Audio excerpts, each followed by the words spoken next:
शुभ प्रतिष्ठित व्यक्ति की समाज में अपकीर्ति उसके जीवन को नष्ट कर देती है। इसलिए किसी ने कहा है, मुस्करा के गम का जहर जिसको पीना आ गया, ये हकीकत है कि जहां में उसको जीना आ गया। जो अपमान के कड़वे शब्दों को भी कड़वे जहर के घूंट की तरह जो घोंट जाए, वो शिव हो जाता है। भगवान शिव ने अपमान सहा कि नहीं सहा?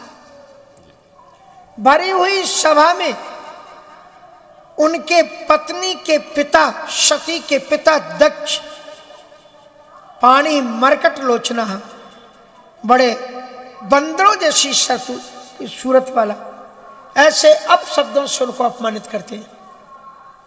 भगवान शिव में ऐसी क्षमता है कि वे यदि तीसरा नेत्र थोड़ा खोल देते तो देखते देखते दक्ष का विप्लव हो जाता। फिर भी आप देखना शिव पुराण में दक्ष की मौत हुई कैसे। आप कुछ मत करो, अगर कोई अपमान देता है आपको, अगर कोई असम्मान करता है आपका, एक शिष्य ने गुरु का अपमान कर दिया, गुरु आयु अभिमानवश क्या हुआ, उठ नहीं कीन प्रणाम। परिणाम किसने दिया? शिव ने दिया। मंदिर माज भई न भवानी, रे हतभाग्य अंध अभिमानी, यद्यप तब गुरु को नहीं क्रोधा, अति स्वल्प स्थित सम्यक बोधा, तदपि साप सठ दह्यो तो ही, क्योंकि नीति विरोध सहाय न मोहि।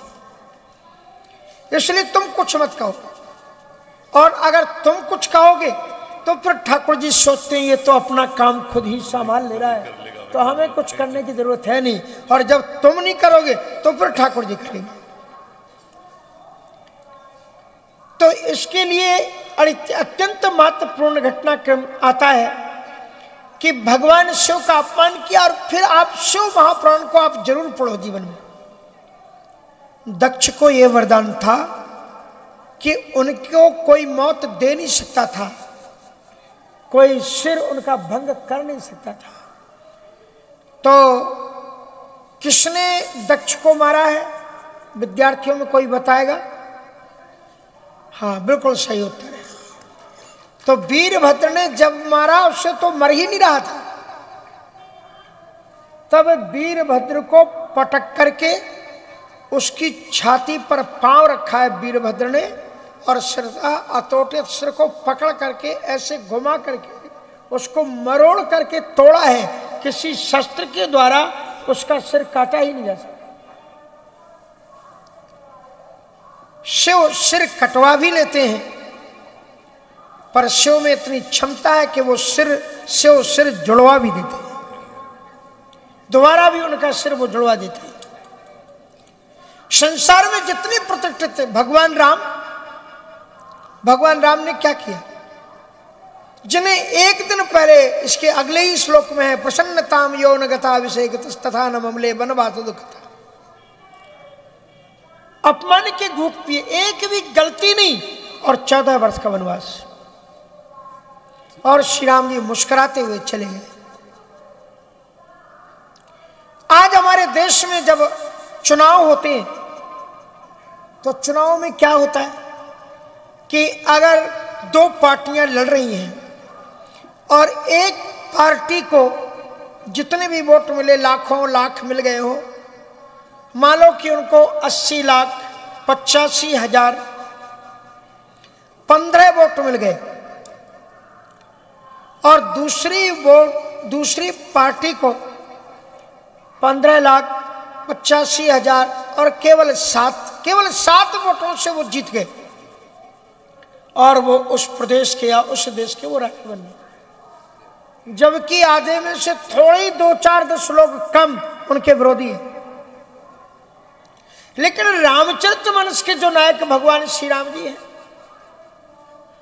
वो 14 वर्ष वन किसके लिए गए? लक्ष्मण जी ने कहा कि सारी सेना आपके साथ में खड़ी हुई, मैं आपके साथ में खड़ा हूं, फिर आपको बन जाने की जरूरत क्या है?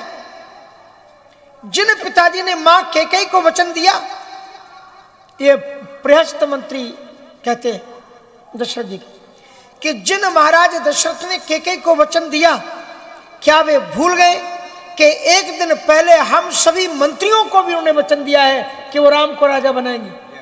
उन्हें केवल अपनी पत्नी के दिए हुए वचन याद रहे, और हम मंत्रियों को और गुरु जी को जो वचन दिया कि हम राम को राजा बनाएंगे, और हम लोगों ने मोहर लगाई, हमारी कोई कीमत नहीं, इसलिए हम ईंट से ईंट बजा देंगे, सिर रुंड मुंड मेदन यहां पर हो जाएगा।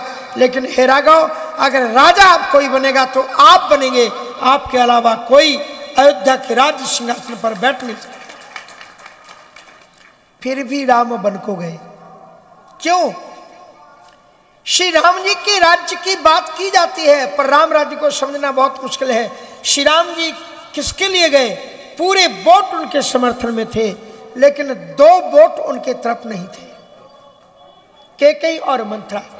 और उन 2 वोटों को भी अपने पक्ष में लाने के लिए श्री राम 14 वर्ष का वनवास झेलते हैं, और 14 वर्ष बाद में जो 2 वोट उनके नहीं थे, वो 2 वोट भी। राम राज्य तो तभी शुरुआत होता है जहां विपक्ष रह ही नहीं जाते, सब अपना सपक्ष है, ये राम का राज्य। इसलिए ना भूतो न भविष्यति, राम राज्य तो होना बहुत मुश्किल है। तो भाले बाल विदुर गले चगरणम, भगवान श्री राम जी ने जहर का घूंट पिया। श्री कृष्ण जी का आप देखो, वो काली नाग से लड़ते हैं, जहर से लड़ते हैं, पूतना उन्हें जहर लेकर के आती है, वे अमृत को प्राप्त करते। क्रिश्चियन धर्म में जिन जीसस की पूजा की जाती है, जीसस को उनके लोगों ने ही उन्हें मार दिया, किसी और ने नहीं, उनके लोगों ने ही उनको मार दिया, और फिर भी वो दुनिया में अमर हो गए, और आज भी वो पूजे जाते हैं, और आज भी लोग उनका सम्मान करते हैं। तो कहने का मतलब ये है कि ये जो जहर भगवान शंकर जी ने धारण किया, गले चगरलम यस्यो रसी व्याल, भगवान शिव का जो स्वरूप है वो बड़ा अद्भुत है। उनके गले में विषधर भुजंग है और हाथ में माला है।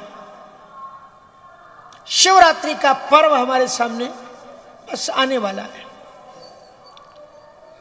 और शिवरात्रि में हमारे जितने भी संत हैं सभी ने यह निर्णय लिया कि उस शिवरात्रि का सर्वाधिक महत्व तीर्थराज प्रयाग में है, और इसलिए हमारे जितने भी सन्यासी हैं वो शिवरात्रि यहां मनाते हैं। तो इस भावनात्मक दृष्टि से अपना खालसा तो लगा है, और तब भी भंडारा चल रहा था, और अब भी कैंप खुला हुआ है, साफ सुथरे होकर के सो और प्रसाद पाओ, और सबके बनाने की जिम्मेवारी अब राम भरत एंड कंपनी की है। अब वो जाने, हमारा तो काम यह है कि केवल यहां से बोल करके जाओ और कमरे में सो जाओ। अब बाहर वाले देखेंगे पतीला कहाँ है, आटा कहाँ है, नमक कहाँ है, क्या हरियर देखेंगे ना। हाँ, इसलिए जो है ये भगवान विश्वनाथ की पावन नगरी है, क्योंकि यहां भगवान विश्वनाथ जी जिस वटवृक्ष के नीचे विराजते हैं, शंकर जी को आप जब भी देखो कहां रहते हैं? बट वृक्ष के नीचे बैठे, बट तर कर कमिलासन, और वो बट वृक्ष तीर्थराज प्रयाग में है। ऐसे बट वृक्ष की छाया का मतलब ये नहीं कि वहीं जाकर के बैठ जाओ।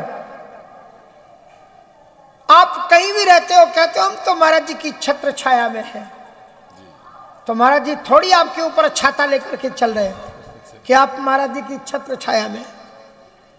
ये वटवृक्ष महाराज किले में ऊंचाई पर है, और उनसे स्पर्श करके प्रवाहित होने वाली हवा आपके पास जब ठंडी ठंडी आती है तो समझ लो वट वृक्ष का आपको स्पर्श प्राप्त हो रहा है। बिंदु माधव भगवान की मंगलमयी कृपा आपको हो रही है, वासुकी नाग का मंगलमय आशीष आपको मिल रहा है, समुद्र मंथन और अमृतत्व की प्राप्ति यहां पर हो रही है। हमारे जो पंकज जी संचालक थे, उन्होंने भी एक बड़ी अच्छी बात कही थी कल कि एक तो अमृत यहां लेते हैं, लेकिन 2 अमृत कथा में आपको मिलते हैं। कथा में 2 अमृत कौन से मिलते हैं? बोले धन्यास्ते कृतिना पिबंती सततम श्री राम नामामृतम।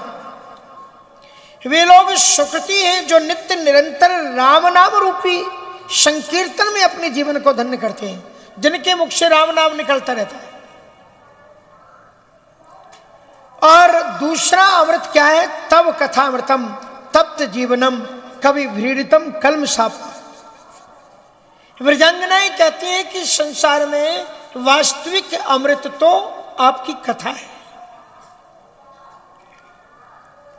तो ये जो कथामृत है और नामामृत है, 2 अमृत तो अभी बराबर बरस रहा है भक्ति वेदांत नगर में, और अभी कैंपों में यह अभी कहीं गया नहीं है। अमृत तो अभी बट रहा है। बड़े शांति और आनंद के साथ में आपको इस अमृत को संकलित करने की जरूरत है, बटोरने की जरूरत है।